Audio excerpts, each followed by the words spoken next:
অপোজিশনের কেউ আসেনি, কিন্তু আপনাদের পরিষ্কার ভাবে বলছি, আপনারা বাজেটে আমাদের বঞ্চনা করেছেন। আপনারা বাংলার সমস্ত উন্নয়নের প্রযোজনা বন্ধ করে দিয়েছেন। আপনারা বিরোধী দলের কোনো একজনের কোনো সুযোগ দেন না, এবং আপনারা আমাদের 3 বছর ধরে 100 দিনের কাজ বন্ধ, প্রধানমন্ত্রী আবাস যোজনা বন্ধ, রুরাল ভোট যোজনা বন্ধ, সমস্ত কিছু বন্ধ করে রেখেছেন। এমনকি ফুড সাবসিডি পর্যন্ত দেননি।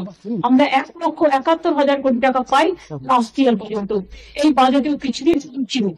এইটুকু বলার সাথে সাথে আমার মাইকটা স্টপ করে দিয়েছে।